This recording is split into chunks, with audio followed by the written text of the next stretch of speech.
ఖచ్చితంగా యేసు మీ ఇంటికి వస్తాడు, నీ జీవితంలోకి వస్తాడు, నీ పరిస్థితుల్లోకి వస్తాడు. హల్లెలూయా. నేను ఈ మధ్యకాలంలో పరిశుద్ధాత్మ దేవుడు మనకి ఇజ్రాయేల్ పండుగల కోసం నేర్పిస్తున్నాడు. ఈ పండుగలన్నింటిలో కూడా దేవుడు ఒకటే మాట అన్నాడు, ఏమిటంటే ఇది దేవుడు నియమించిన నియామక కాలములు, మీరు మీ పనులు విడిచిపెట్టి పరిశుద్ధ సంఘముగా కూడవలను అంటాడు. పనికి ప్రాధాన్యత ఇవ్వకూడదు, ఆరాధనకే ప్రాధాన్యత ఇవ్వాలి. 1 గంట వరకు ఏదో ఒక అటు ఇటు ఒక రౌండ్ వేసేసి 1 గంటకు పరిగెట్టుకు లోపలికి వచ్చేద్దామంటే దేవుడు చూస్తున్నాడు. అది నువ్వు దేవుణ్ణి కనపరచాలి. ఈరోజు పరిశుద్ధ దినం, ఈరోజు దేవుడికి తప్ప నేను ఎటువంటి స్థానం ఎవరికి ఇవ్వను అనేటువంటి మనసు నీకు ఉండాలి. దేవునికి స్తోత్రం కలుగునుగాక.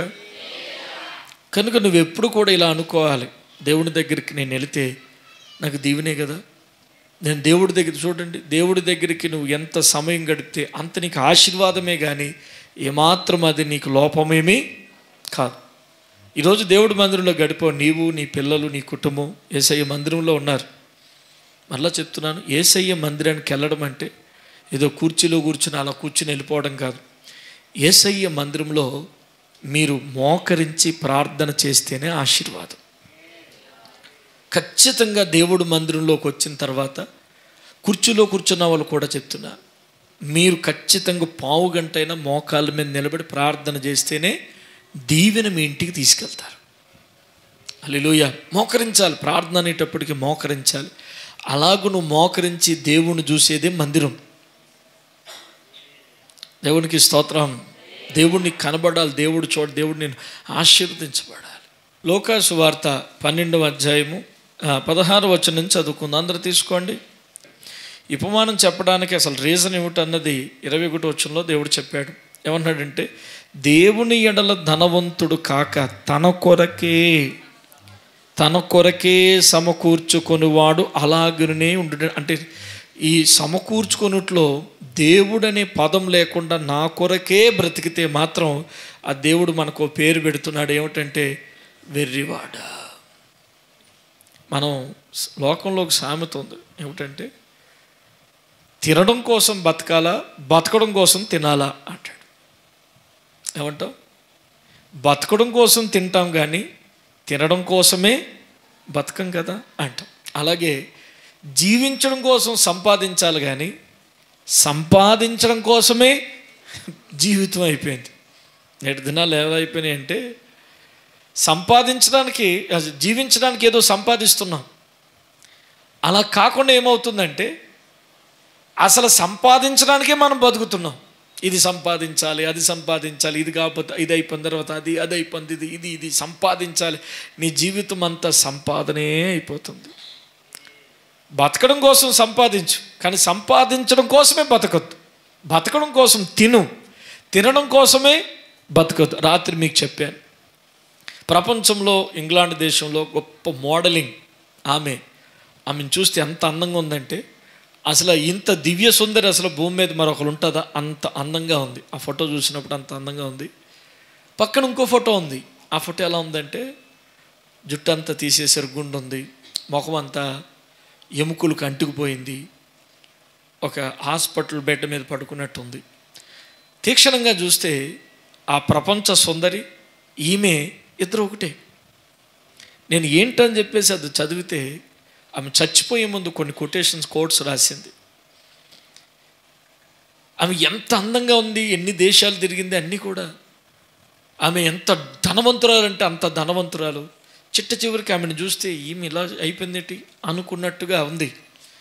మనిషి జీవితంలో ఏది శాశ్వతం కాదు, అందం శాశ్వతం కాదు. అందం ఉన్నప్పుడు మనిషి కింద మీద పడతాడు, ఎవరిని లెక్కించేయడు, ఎవరిని నేను అందగత్తిని అని గర్వం, పొగరు.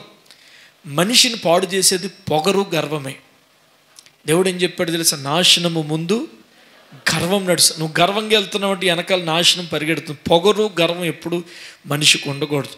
తోటివారిని గమనించి, తోటివారిని ప్రేమించి, తోటివారితో స్నేహం కలిగేటువంటి దీనత్వం మనందరికీ వచ్చునుగాక.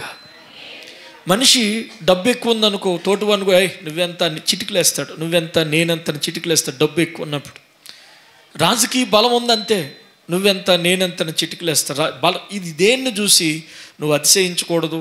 తర్వాత ఎవరిని కేర్ చేయకున్నట్లుగా రెక్లెస్గా నువ్వు జీవించకూడదు. దేవునికి స్తోత్రం. ఎందుకనగా ఏ స్థితి శాశ్వతం కాదు.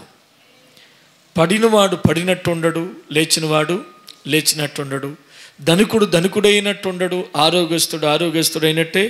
ఇప్పుడేం జరుగుతుందో తెలీదు. యాదమ్మకు జరగలేదా అని యాదమ్మ మంచిగా మన మధ్యలో ఉండే ఆమె కడుపు నొప్పి వస్తుంది అనుకునేది. సంవత్సరంన్నర వరకు అలాగే ఉంది. స్కానింగ్ తీస్తే కడుపులో చిన్న గడ్డ, పరీక్షిస్తే క్యాన్సర్ గడ్డ. కేమా పెట్టారు, తలంతా ఊడిపోయింది. బాధ అనిపించి సంవత్సరం 2 సంవత్సరాలు బతికింది, 2 సంవత్సరాలు చచ్చిపోయింది. మనిషి నేను బలంగా ఉన్నాను కదా, నేను బాగా ఉన్నాను అని ఎప్పుడు అనుకోకు. ఎప్పుడు ఏం జరుగుతుందో తెలీదు. కృప చూపుటకు యెహోవా ఐశ్వర్యవంతుడు. ఈరోజు నువ్వు బతుకున్నావు, దేవా నీ కృపే అనుకో, అప్పుడు ఇంకొక దినం దేవుడు ఇస్తాడు. తండ్రి నీ కృపే అనుకో, అప్పుడు దేవుడు రేపటి దినాన్ని నీకు ఎటువంటి కీడు రాకుండా కాపాడుతాడు. ఈ ప్రపంచ సుందరి కొన్ని కోట్స్ రాసింది. అందులో ఏముందో తెలుసా? మొదట ఏముందో తెలుసా? నాకు ఎన్నో కార్లు ఉన్నాయి, లక్షల విలువ చేసే కార్లు ఉన్నాయి, కానీ ఇప్పుడు నేను తిరుగుతుంది జస్ట్ వీల్ చైర్ మీద తిరుగుతున్నాను అంది. నాకున్న కార్లు ఉన్నాయి, ఖరీదైన కార్లు ఉన్నాయి, కానీ వాటి మీద తిరగలేకపోతున్నాను. 2 చక్రాలు కలిగి వీల్ చైర్ మీద నేను ట్రావెల్ చేస్తాను అంది. నెక్స్ట్ ఆమె ఏముందో తెలుసా? నాకు విలువైన వస్త్రాలు ఉన్నాయి, విలువైన వజ్రాలు కలిగిన ఆభరణాలు ఉన్నాయి, కానీ ఇప్పుడు నేను ధరించుకుంటుంది ఏంటో తెలుసా? కేవలం హాస్పిటల్ వారు ప్రొవైడ్ చేసిన చిన్న వస్త్రం నా ఒంటి మీద ఉంది, అది తప్ప నా ఒంటి మీద ఏమీ లేదు. ఆ వస్త్రాలన్నీ ఏం కావు. మళ్ళీ ఏముందో తెలుసా? నేను విమానం ఎక్కి అనేక దేశాలు సంచరించేశాను. ఈ దేశం ఆ దేశం అన్నీ తిరిగాను. ఇప్పుడు నా జీవితం ఎలా ఉందో తెలుసా? ఈ ల్యాబొరేటరీ ఆ ల్యాబొరేటరీ, ఈ హాస్పిటల్ ఆ హాస్పిటల్, నా లైఫ్ ఇలా మారింది. ఇంకోటి ఏముందో తెలుసా? 4వది ఏముందో తెలుసా? నేను రోజు భోజనం చేసేది, నా ఫుడ్ చాలా ప్రీసియస్ వాల్యుబుల్ ఫుడ్ నేను తింటాను, ప్రీషియస్ ఫుడ్ నేను తింటాను. కానీ ఇప్పుడు నా ఆహారం ఏమిటో తెలుసా? జస్ట్ పూటకి 2 ట్యాబ్లెట్లు, నైట్కి 1 గ్లాస్ ఆఫ్ సాల్ట్ వాటర్, అది తప్ప నాకు ఈ భోజనం లేదు. అలా అయిపోయింది.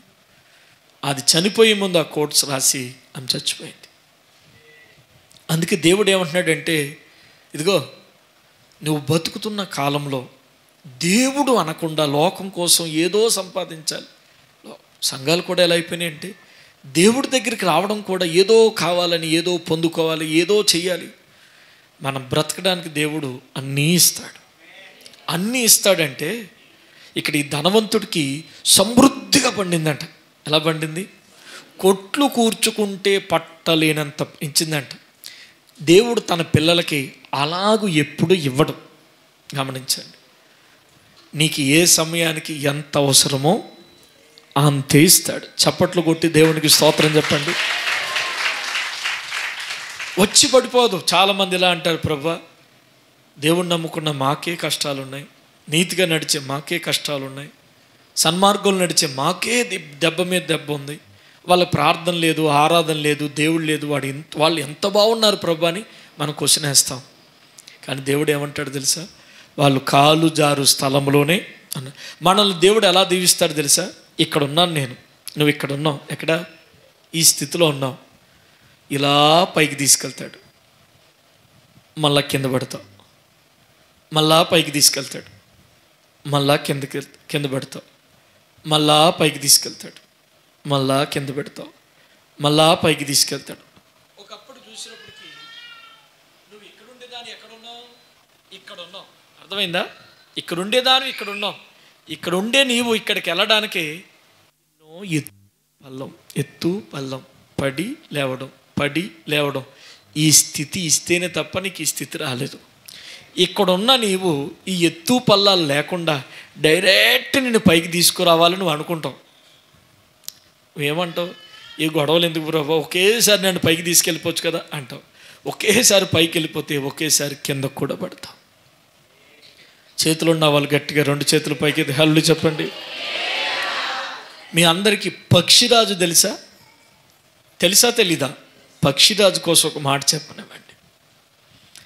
పక్షిరాజు తన పిల్లలకి ఎగరడం నేర్పిస్తుంది. ఎలా నేర్పిస్తుంది తెలుసా?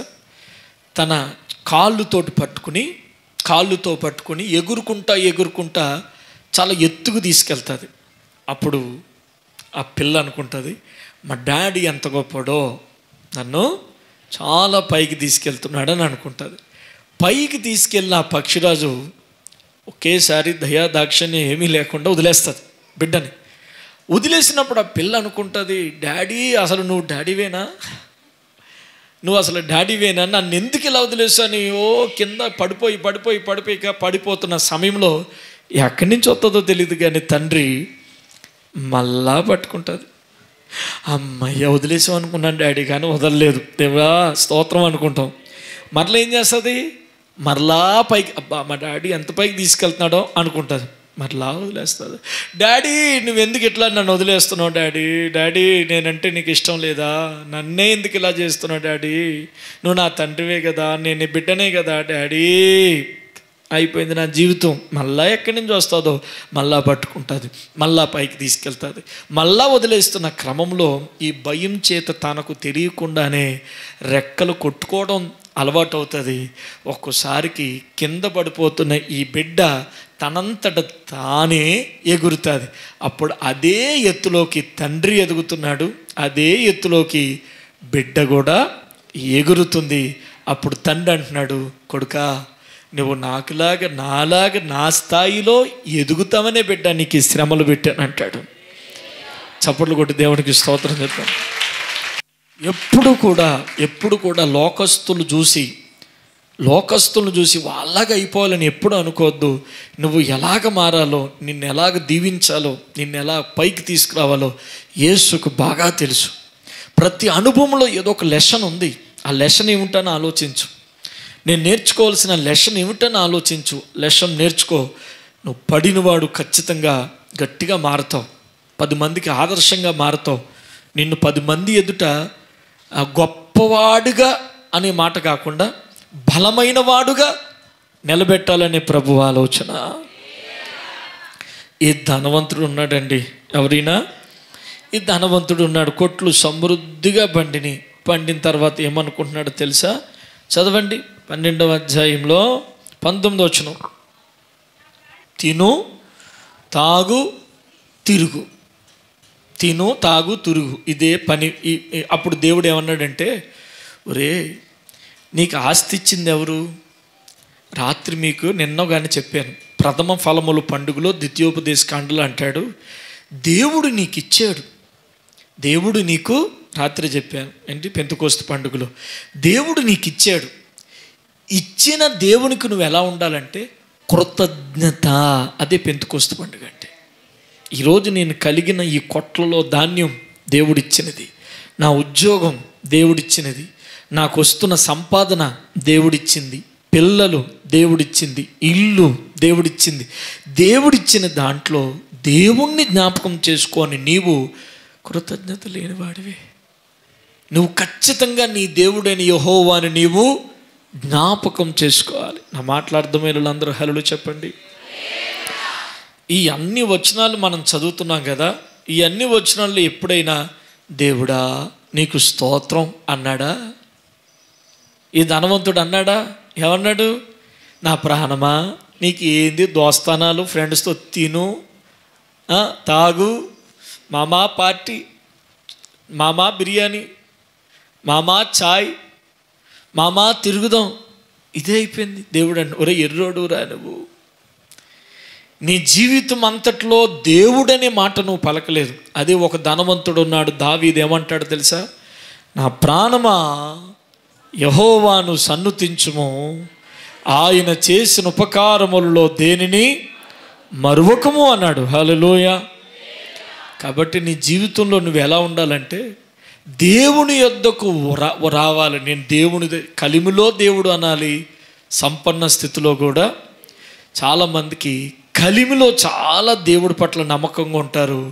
సంపన్నత వచ్చేటప్పటికి ఆ కలిమిలో ఉన్నంత సాక్ష్యం సంపన్నతలో పోగొట్టుకుంటారు. కొంతమందికి దేవుడు ఇచ్చి శోధిస్తాడు. ఇలా లేనప్పుడు ఎలా ఉంటారు, ఉన్నప్పుడు ఎలా ఉంటారు, ఇచ్చి శోధిస్తాడు. ఆ శోధనలో నువ్వు గెలవాలి తప్ప నీ సాక్ష్యము పోగొట్టుకోకూడదు. హల్లెలూయా. కలిమిలో కూడా దేవుడే, సంపన్న స్థితిలో కూడా దేవుడు. ఇంకొక ధనవంతుడు మీకు చూపిస్తాను చూడండి. మీకు ఒక వ్యక్తిని చూపించాను, బహుశా వ్యక్తి ధనవంతుడే, బాగా ధనవంతుడు అనే వ్యక్తి ఏమన్నాడు? నా ప్రాణమా తినుము తాగుము సుఖించుము అన్నాడు. ఎప్పుడైనా దేవుడు అని అన్నాడా? చెప్పాలి, దేవుడు అని అన్నాడా? అనోయ్, దేవుడు అనకుండా తిరగకు, దేవుడా అంటూనే తిరుగు. దేవుడు లేదు ఏం లేదు వెళ్ళిపోదాం అన్నట్టుగా ఉండొద్దు. దేవుడు లేకపోతే నేను లేను అన్నట్టుగా నువ్వు జీవిస్తే అది నీకెంతో ఆశీర్వాదం. హల్లెలూయా. బిడ్డలారా, ఇక్కడ ఇంకొక ధనవంతుడు ఉన్నాడు. మొదటి ధనవంతుడు పేరేంటో చెప్తారా?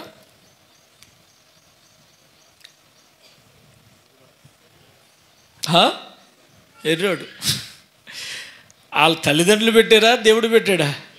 దేవుడే పెట్టుకున్నాడు. ఏమన్నాడు? ఒరే వెర్రోడా, నీకు ఈ ఇహలోకం కోసం ఆలోచిస్తున్నావు కానీ పరలోక రాజ్యం కోసం నీవు. ఇక్కడ ఈ ధనవంతుడు ఉన్నాడు. ఈ ధనవంతుడికి అసలు ఆ పేరు కూడా పెట్టలేదు. ఈ ధనవంతుడు ఎలాంటి ధనవంతుడు అంటే చాలా మంచోడు. మొదటి ధనవంతుడికి దేవుడు కావాలని అనుకోలేదు, కానీ ఈ ధనవంతుడికి దేవుడు కావాలని అనుకున్నాడు. దేవునికి స్తోత్రం. అరే ఎంత డబ్బు ఉందే, డబ్బును ఏం చేసుకుంటాను? అమ్మాయి సాక్ష్యం విన్నారు కదా, నా కోట్లు ఉన్నాయి కానీ నేను తింటుంది ఏమిటి? పొద్దున్న 2 టాబ్లెట్లు, సాయంత్రం 1 గ్లాసు ఉప్పు నీళ్ళు, అది తప్ప నా తినడానికి కూడా ఏమీ కోట్లున్నా నాకేం లేదు. బిడ్డలారా గమనించండి, నువ్వు ఏం అడగద్దు. ప్రభు చిత్తమైతే మంచి ఆరోగ్యం కావాలని అడుగు, అంతే. ట్యాబ్లెట్లతో జీవించే జీవితం కాదయ్యా, నాకు ఆరోగ్యం ఇవ్వి, ఆరోగ్యముతో నీ కోసం బ్రతికే సాక్ష్యం ఇవ్వని కూడా అడుగు. దేవుడు నీకు ఏది ఇచ్చాడో అది దేవుని కోసం వాడబడు, అది మంచి సాక్ష్యం. నీకు ఏమి ఇచ్చాడు? బండి ఇచ్చాడు, సేవలో వాడు. కారు ఇచ్చాడు, సేవలో వాడు. ఆటో ఇచ్చాడు, సేవలో వాడు. తలాంతులు ఇచ్చాడు, సేవలో వాడు. నీకేమి ఇచ్చాడు? అది దేవుడు. ఆరోగ్యం ఇచ్చాడు, సేవలో వాడు. నేను ఇలా అంటాను దేవుడితోటి, ప్రభువా నేను ఇంక నడవలేను, ఇక నేను కదలలేను అన్నంత వరకు నన్ను నీ పనిలోనే ఉంచు. ఇక ఈడు పనికి రాడు అనుకున్నప్పుడు తీసుకెళ్ళిపో. నేను నడిచేంత వరకు సేవలో నన్ను ఉంచు. ఇక పనికిరాడు, ఈడు కూర్చునే ఉంటాడు అనుకున్నప్పుడు ఈ శరీరం వల్ల ఉపయోగం ఏమి లేదు, అప్పుడు నీ రాజ్యానికి నన్ను తీసుకెళ్ళిపో. హల్లెలూయా. ఎందుకంటే అపోస్తలుడైన పౌలు ఏమంటాడంటే, బ్రతుకుట క్రీస్తే చావయితే మేలు. నీ జీవితం దేవుడు కొరకు వాడబడాలి. నీ బ్రతుకు దేవుడు కొరకు ఏదో ఒక రీతిలో దేవుడు కొరకు నువ్వు ఉండాలి. నీకు ఏది ఇచ్చాడో అది దేవుని కొరకు వాడబడాలి. ఒక చిన్నవాడికి రొట్టెలు ఉన్నాయి, యేసుకిచ్చేసాడు. ఒక పేద విధవరాల దగ్గర బుడ్డిలో కాస్త నూనె ఉంది, తొట్టిలో కాస్త పిండి ఉంది, దైవజనుడికి ఇచ్చేసింది. దేవుడు మాట చెప్పి దైవజనుడికి ఇచ్చేసింది. అందరూ ఆకలితో ఉన్న ఆ ఇంట్లో మాత్రం ఆకలి కేకలేదు. హల్లెలూయా. పాపం కాకులు తిందామని మాంసం తీసుకుని దొరికి నేను ఆశపడితే దేవుడు అన్నాడు, నా సేవకుడికి ఇచ్చే అంటే కాకులు నోట్లో ఉన్న మాంసపు ముక్కను ఇచ్చేసింది. దేవునికి స్తోత్రం కలుగును గాక. నీకున్న దాంతో దేవుడిని ఘనపరచు, దేవుడు నీకు 100 అంతులు ఇస్తాడు. చూడు తమ్మి, నేనంటే నీకు ఇష్టమా అన్నాడు. ఇష్టమే అన్నాడు. ఎక్కడికైనా వస్తావా అన్నాడు. వస్తానయ్యా. నువ్వు ఎక్కడికైనా, ఇలా చూడాలి దేవుడు అన్న మాట, నువ్వు ఎక్కడికైనా వచ్చే ముందు నీకు నాకు మధ్యలో ఒకటి ఉంది అడ్డు. అదేంటో నీకు తెలుసు. నీకు నాకు మధ్యలో ఒక అడ్డు ఉంది. ఆ అడ్డును వదిలిపెట్టి నన్ను వెంబడించన్నాడు. అర్థమైందా? ఎవరు చెప్పారు ఈ మాట? ఎందుకంటే యేసయ్యకి పాపం అంటే ఇష్టం, పాపం అంటే ఇష్టం లేదు. పాపి అంటే ఇష్టమే, పాపం అంటే పాపీరావా పాపము. చాలామంది యేసు దగ్గరికి వస్తారు విత్ సిన్, పాపముతో వస్తారు. తద్వారా నీకు నష్టాలే కానీ నీకు లాభాలు ఏమీ కాదు. మేము యేసు ప్రభు నమ్మేసుకున్నాం అంటారు, కానీ పాపమేది? ఏడ విడిచిపెడుతున్నావు పాపాన్ని? నీ కూడానే తీసుకొస్తున్నావు. క్రిస్మస్లో మనయే, ఈస్టర్లో మనయే, పేర్ల పండుగ మనదే, దీపావళి మనదే, తద్దులు మనవే, అన్నీ మనవే. మరి దేవుడు నువ్వు నమ్ముకున్నందుకు సిగ్నల్ ఏది? ప్రభు ఏం చెప్పాడంటే, నేను నిన్ను మిమ్మల్ని లోకములో నుండి వేరుపరుచుకున్నాను అంటాడు. ఇక లోకానికి మనకి ఎటువంటి సంబంధము? సో నువ్వు నన్ను వెంబడిస్తావా? నేను నీకు కావాలి సయ్యా, నువ్వే నా ప్రాణం. నేను నీకు కావాలనుకున్నట్లయితే, నన్ను వెంబడించాలనుకున్నట్లయితే, నీలో ఉన్న అడ్డుగా ఉంది చూసావా, అది ఏది ఉందో దాన్ని విడిచిపెట్టి అన్నప్పుడు యవనస్తుడు దేవుడు ఇష్టమే, ఆ పాపము కూడా ఇష్టమే. చివరికి ఏది విడిచిపెట్టాలో ఆలోచించి దేవుణ్ణి విడిచిపెట్టేశాడు, పాపాన్ని పట్టుకుని వెళ్ళిపోయాడు. హల్లెలూయా. ఈరోజు అన్న నీకు నేను సూటుగా ప్రశ్న వేస్తున్నాను, నా కళ్ళలో కళ్ళేజొచ్చు, చెప్పు, సమాధానం చెప్పాలి. నీకు దేవుడు ఇష్టమా? ఇష్టమే. నీలో ఉన్న పాపం ఇష్టమా? ఇష్టమే. నీకు దేవుడు కావాలా, పాపం కావాలా? ఆ యవనస్తుడు ఏమన్నాడు తెలుసా? నాకు నువ్వు ఇష్టమే, పాపం ఇష్టమే, ఏది కావాలో ఆలోచించుకోలేకపోతున్నానని చెప్పేసి పాపంతో వెళ్ళిపోయాడు. ఈరోజు నాకు సమాధానం చెప్పు, ఎంతకాలం 2 పడవల మీద అడిగేస్తా? నీకు దేవుడు కావాలనుకుంటే పాపాన్ని ఛీ అని వదిలేసిరా.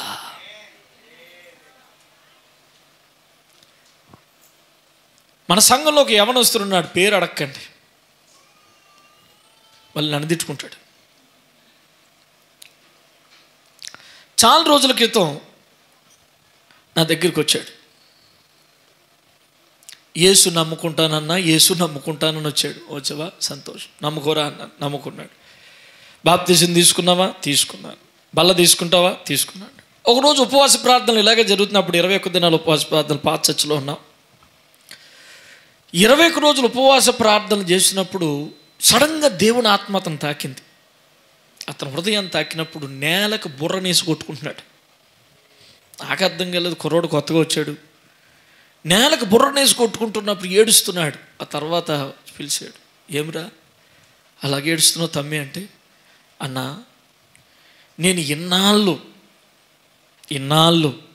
నీ దగ్గరికి రానంత వరకు నేను క్రైస్తవునే, కానీ పాపము లోపల పెట్టుకున్నాను, ప్రార్థన కూడా చేశాను, చర్చిలోకి వెళ్ళాను, పాపము కూడా సీక్రెట్ సిన్ నాలో ఉంది, రహస్య పాపం నాలో ఉంది, ఆరాధన చేస్తున్నాను, పాపం కూడా ఉంది, పాటలు పాడుతున్నాను, పాపం నాలో ఉంది, పాపము ఉంది, ప్రార్థన ఉంది.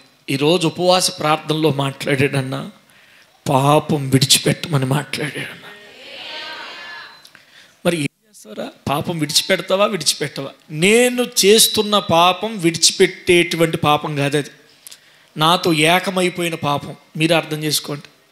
ఏకమైపోయిన పాపం అంటే నువ్వు నేను ఏకమైపోయాం దేవునికి అన్నట్టు పాపం అది.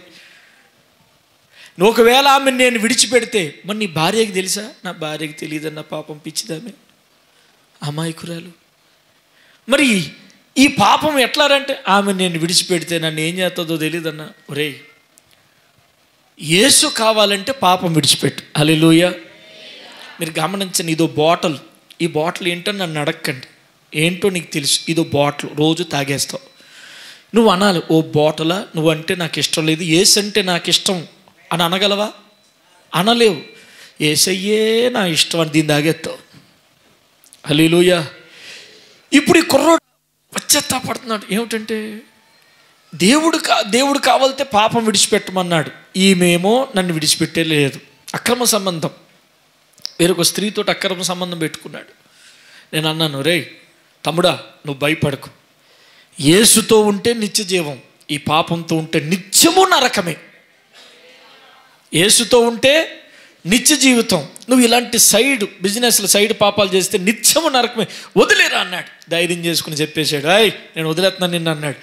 పట్టుకుని వచ్చేసే ఈడు పనిచేసే స్థలంలోకి వచ్చేసి పెద్ద పంచాయతీ పెట్రోల్ వేసేసుకుంటా, అదేసేసుకుంటా, నీ పేరు జైల్లో పంపించేస్తాను, అక్కడి నుంచి ఈడు వెళ్ళిపోయి గడగడ ఫోన్, అన్నో భలే అయిపోయేది. ఏం చేయమంటావు, ఇటువంటి మెయింటైన్ చేయమంటావు అనబెట్టేవు. రే ఏమొద్దు, భయపడకు, యేసు నీకు తోడుగా ఉన్నాడు. ఏం చేసుకుంటా చేసుకో. మన పోలీస్ స్టేషన్కి వెళ్తావా, పోలీసులు మనకు తెలిసిన తెలియని వాళ్ళు ఎవరు కదరా, మాట్లాడదాం అన్నాను.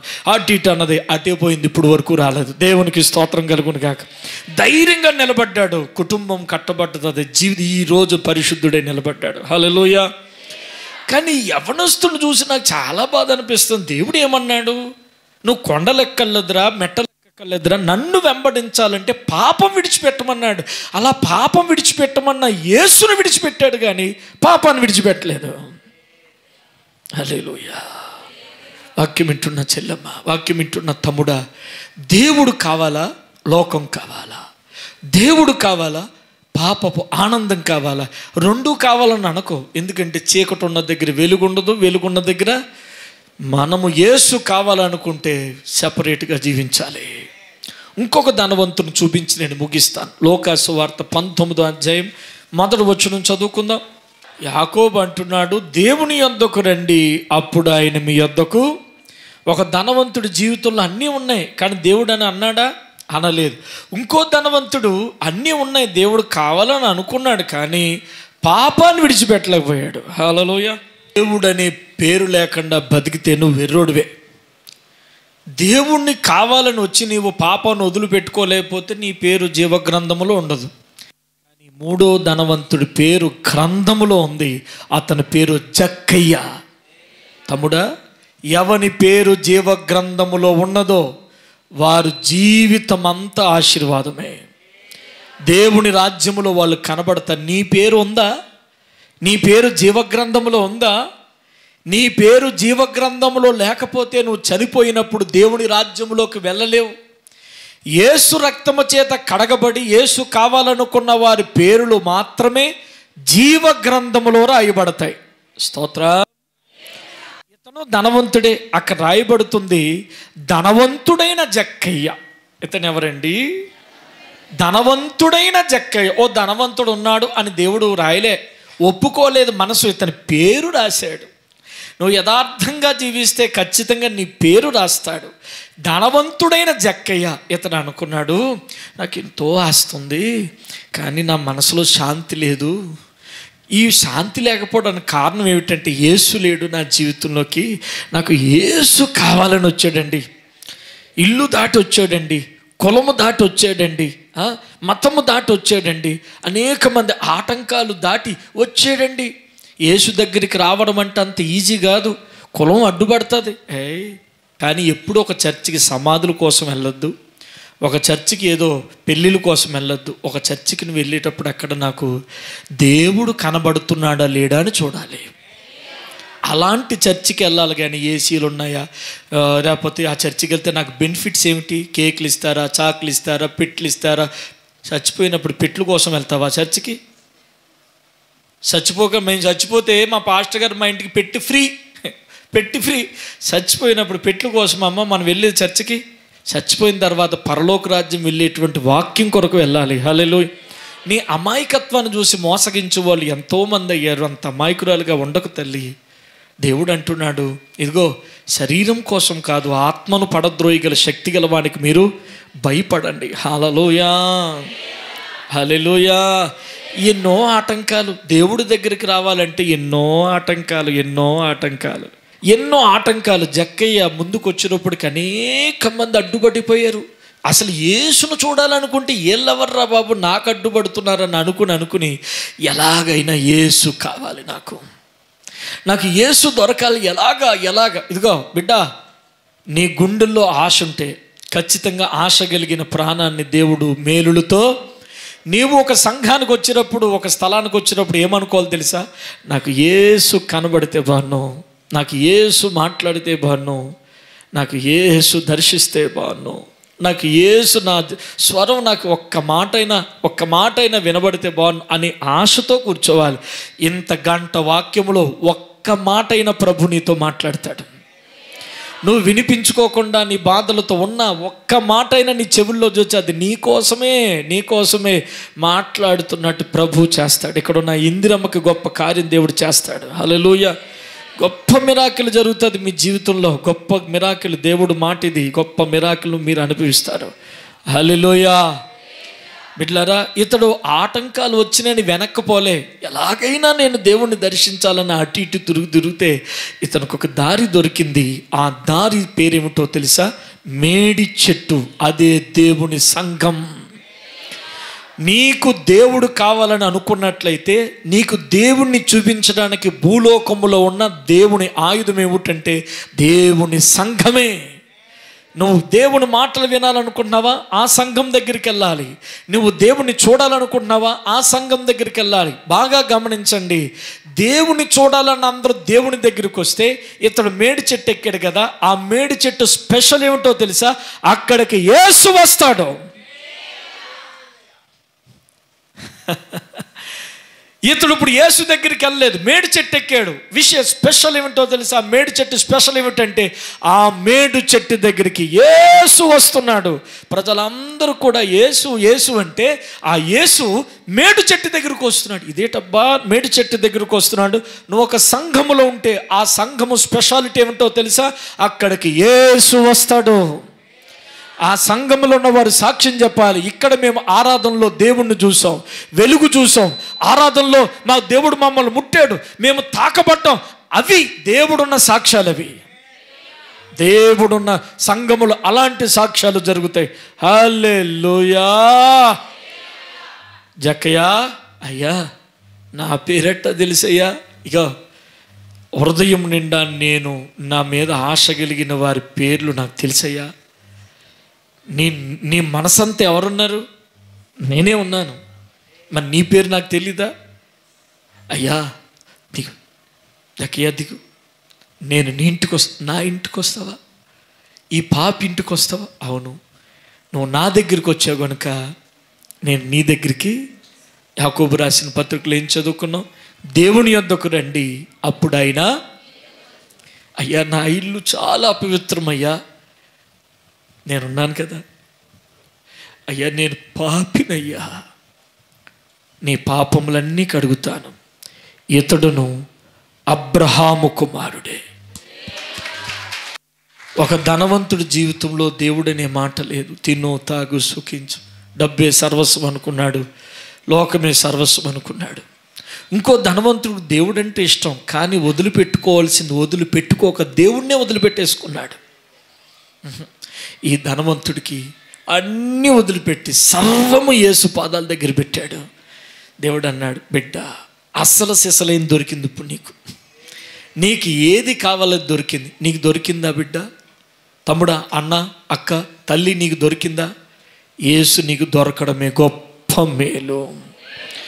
దేవుడి మాటలు దీవించునుగాక.